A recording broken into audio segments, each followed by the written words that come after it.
있습니다.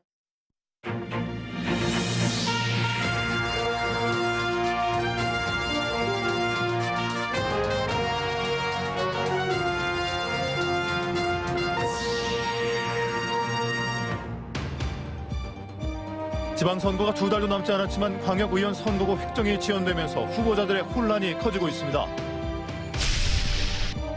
더불어민주당이 장흥군수 예비후보 토론회를 열었습니다. 각 예비후보들은 저마다 지역 일꾼으로 일할 적임자임을 강조했습니다.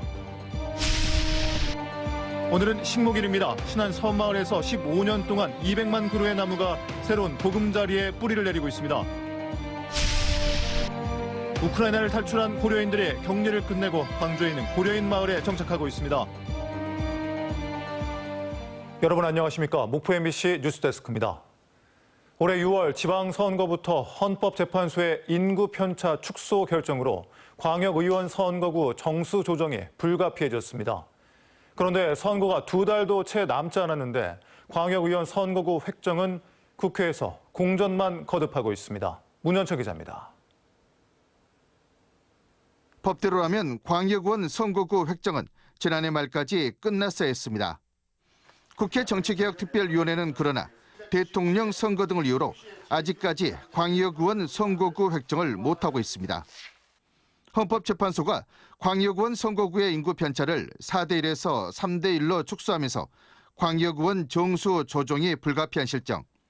정수 조정이 돼야만 각 시군의 광역의원 선거구를 획정할 수 있습니다. 3대 1 인구 편차를 적용하면 전남 지역은 강진과 장흥 광역의원 선거구가 하나씩 줄고 순천과 나주시는 그만큼 늘게 됩니다. 광역의원이 한 명뿐인 농어촌 군이 기존의 진도, 한평, 곡성, 구례군을 포함해 6개 군에 달하게 됩니다. 시 단위 광역의원이 대여섯 명인 점을 감안하면 농어촌 대표성이 약화되고 도농 간 격차는 더 심해질 우려를 낳고 있습니다. 이게 인구 감소 지역에 포함된 지역은 시군의 광역의원들 숫자를 줄이지 말자 이렇게 주장을 하고 있습니다. 그래서 시군별 의원 정수 산정 기준안도 인구 비중을 늘리면서 상당수 농어촌 지역 군 의원 수가 줄어들 전망입니다. 이 때문에 국회 정계특위가 지방 분권과 균형 발전을 살릴 수 있는 선거구 획정 방안을 찾아야 한다는 목소리가 높아지고 있습니다. 하지만 현실은 여야 정쟁으로 정계특위는 표류하고 있고 지방선거가 2달도 남지 않았는데 선거구가 획정되지 않은 초유의 사태가 빚어지고 있습니다. MBC 뉴스 문현철입니다. 더불어민주당의 감점 적용 기준을 놓고 지방선거 예비 후보들이 촉각을 세우고 있습니다. 민주당 중앙당 공관위의 결정에 따라 선거일 전 150일을 기준으로 10년 이내 탈당 경력자에게는 25%의 감산이 적용되며 대선 과정에서 복당한 인사들은 대선 기여도에 따라 적용 폭이 결정될 전망입니다. 또 현직 단체장의 경우 선출직 공직자 평가에서 하위 20%로 분류될 경우 20%의 감산을 적용받게 됩니다. 전남에서 6일 지방선거 무투표 당선 사례가 나올지 여부에 관심이 쏠리고 있습니다. 현직 단체장을 포함한 지방선거 출마군이 속속 윤곽을 드러내는 가운데 해남군수 선거는 현재까지 예비후보가 한 명도 등록되지 않았으며 민주당의 예비후보 등록을 위한 검증 절차에도 명현관 현 군수만 신청해 통과했습니다. 공직선거법에 따라 다음 달 12일과 13일 후보자 등록 기간, 해남 군수 선거에 명현관 현 군수를 제외한 후보자 등록이 이루어지지 않을 경우 선거운동은 중지됩니다. 더불어민주당이 장흥 군수 예비 후보들을 대상으로 토론회를 열었습니다. 더불어민주당에서는 7명의 예비 후보가 출사표를 던졌는데 저마다 장흥 군수 적임자임을 강조했습니다. 김진선 기자입니다. 더불어민주당 장흥군수 예비후보 7명이 모두 참가한 첫 토론회. 첫 의제는 40년이 넘은 장흥군청 신청사 건립 문제였습니다. 예비후보들은 신청사 건립의 필요성은 대부분 공감했지만 세부 계획은 다소 차이를 보였습니다. 군청사 신축은 추진해야 한다고 생각합니다. 건물이 안전에도 문제가 있고 직원들의 사무실 활용에도 너무 비좁아서 문제가 있습니다. 그러나 현 부지 건립은 반대합니다. 기본적으로 군민들이 이용하는 군청사는 군민들이 다양한 행사를 할 수 있도록 최소한 광장 정도는 갖추고 있어야 된다고. 민선 6기 군수를 지냈던 만큼 김성 예비후보에게는 다른 예비후보들의 견제도 이어졌습니다. 해마다 등급이 낮아지고 2017년에는 최하위 등급인 5등급을 받았습니다. 후보님께 묻겠습니다. 이러한 평가 결과 원인이 무엇이라고 생각을 하십니까?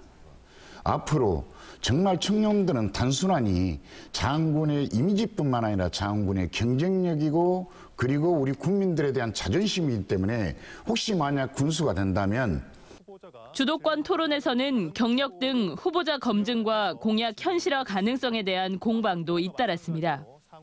장흥을 특별자치단체로 승격하겠다는 공약을 국민들께 여러 번 말씀하시는데 사실 대통령도 하기 어려운 농촌 속의 도시, 도시 속의 농촌을 꿈꾸는 우리의 국민들의 열망을 제가 대변하기 위해서 큰 프로젝트를 갖자는 것입니다. 민주당의 텃밭으로 불리는 호남에서 무소속 후보가 4차례나 군수에 당선됐던 장흥군. 민주당 후보들에게는 뼈아픈 반성이 과제로 던져졌습니다. 더불어민주당의 공천 과정이 공정함으로 인해서 또 공천이 끝나고 나서 원팀이 되는 그런 선거를 치러내야 할 것입니다. 이번 더불어민주당 장흥군수 예비후보 토론회는 오는 8일 목포 MBC에서 방송되고 유튜브에서도 동시에 시청할 수 있습니다. MBC 뉴스 김진선입니다. 전남 지역 코로나19 확진자가 하루 만에 10,000명대로 늘었습니다. 어제 전남 지역 코로나19 확진자는 전날보다 5천여 명 증가한 1,990명을 기록했고 5명이 숨져 누적 사망자는 190명으로 늘었습니다. 전남 지역 누적 확진자는 어제까지 인구 대비 23%인 42만여 명에 달하고 있습니다. 목포 대양산단 주식회사가 설립 10년 만에 금융 채무를 전액 상환하고 청산 절차를 밟고 있습니다. 목포 대양산단 주식회사는 지난 2012년 대양산단 조성과 분양을 위해 설립됐으며 회사의 금융 채무 2,720억 원의 잔액 250억 원을 어제 상환하고 앞으로 법적 절차를 이행한 뒤에 9월 무렵 청산 절차를 마무리할 예정입니다. 현재 목포 대양산단은 98%의 분양률을 기록 중이며 미분양 산업용지는 3필지가 남았습니다. 오늘은 나무를 생각하는 날 식목일이죠. 전국에서 버려지거나 베어질 위기에 처했던 나무들을 착실하게 모은 곳이 있습니다. 신안 서마을에서만 15년 동안 200만 그루의 나무가 새로운 보금자리를 찾고 있습니다. 양현승 기자입니다. 전남 신안 섬을 잇는 천사대교를 향하는 길. 도로가에 동백나무가 줄지어 서 있습니다. 길을 내면서 남은 자투리 땅에 나무를 심어 가꾼 겁니다. 도로공사하면서 항무지로 버려진 땅인데 동백나무를 활용해서 동산을 한번 만들어보자 해서 관광객도 많이 찾아오고 하니까 이렇게 조성하게 됐습니다. 모두 신안군이 한 그루 한 그루씩 10수년간 모아온 동백나무들입니다. 신안군은 2007년부터 12,000평 부지에 도로나 건물 공사 현장, 택지 개발 현장 등에서 버려지거나 베어질 나무들을 모아왔습니다. 나무 고아원에서 출발해 나무병원 그리고 나무은행으로 이름을 바꾼 15년 동안 신안군이 전국에서 수집하고 기증받은 나무만 210만 그루에 이릅니다. 나무를 따로 구입하지 않고 나무은행을 이용하면서 조경사업 예산도 70%가량 절감하고 있습니다. 건물을 지었을 때는 건물을 짓는 다음 날부터 감가상각이 되는데 나무는 심은 그 다음 날부터 부가가치가 증대가 되고 있습니다.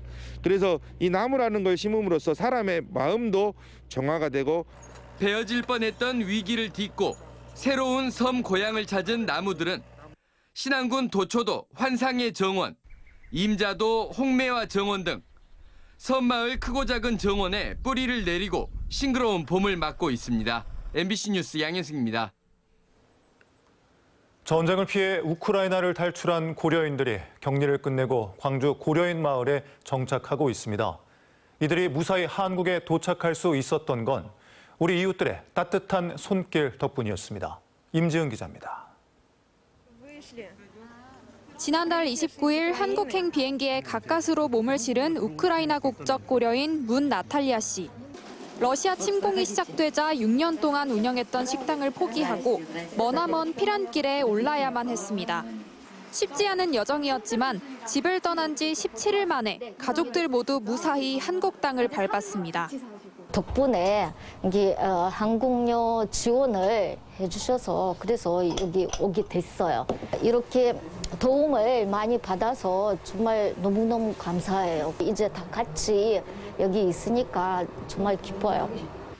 하루아침에 일자리를 잃은 피란민들이 항공편을 구할 수 있도록 광주 고려인 마을 주민들이 십시일반 돈을 모아 전달했습니다. 마음이 많이 아팠어요. 가족들이랑 같이 500만 원 모아서 고려인들한테 조금 도와줬어요. 광주 고려인 마을에는 우크라이나 출신 고려인 300여 명이 살고 있습니다. 광주시와 광산구, 그리고 고려인 마을 자체 모금 방송을 통해 1억 1,000여만 원의 기금이 마련됐고 뜻있는 시민들의 기부 행렬도 계속되고 있습니다. 이분들은 고려인들은 한국밖에 바라볼 게가 없어요. 다른 데를 갈 수가 없어요. 우리 여기가 광주에 한국 사람들이 많이 돌봐줘요. 이번 주 안에 다른 고려인 29명이 광주 고려인 마을의 도움을 받아 한국에 도착합니다. 미처 우크라이나를 탈출하지 못한 고려인 100여 명의 입국도 추가로 추진될 예정입니다. MBC 뉴스 임지은입니다. 오늘의 간추린 소식입니다. 진도군과 한국농어촌공사는 진도 해남 농촌용수 연결사업 기공식을 갖고 해남군 문내면과 군내면 녹진리 해저관로를 포함해 중수관로 16.7km를 연결하는 사업을 2026년 3월 완공할 예정입니다. 강진군이 바지락 고장의 옛 명성을 찾기 위해 본격 나서고 있습니다. 강진군은 지난해 사초리 등 7개 어촌계 종패를 뿌렸고 서식 환경 조성을 위해 양식장 모래 살포 사업도 매년 추진하고 있습니다. 한평군은 올해 축수산 분야 경쟁력 강화를 위해 가축 분뇨 공동 자원화 시설과 방역 인프라 설치 지원, 월천항 어촌 뉴딜 300사업 등 72개 사업에 326억 원을 투입합니다. 진도군은 코로나19 확산 방지를 위해 제43회 진도 신비의 바닷길 축제를 취소했습니다. 하지만 관광객 발길이 이어질 것으로 예상돼 방문 자제 홍보 활동을 전개하고 있다고 밝혔습니다. 지금까지 간추린 소식이었습니다. 전남 여성인권단체연합은 국민의힘 전남도당 앞에서 기자회견을 열고 여성가족부 폐지 철회와 성평등 독립부처 강화를 촉구했습니다. 여성단체는 여성가족부의 존폐에 대한 시민사회의 합의, 그리고 의결기관의 절차를 밟지도 않은 채 정부 부처 폐지를 논하는 것은 사회 통합을 지향해야 할 대통령 당선자의 행동으로 매우 부적절한 행보라고 지적했습니다.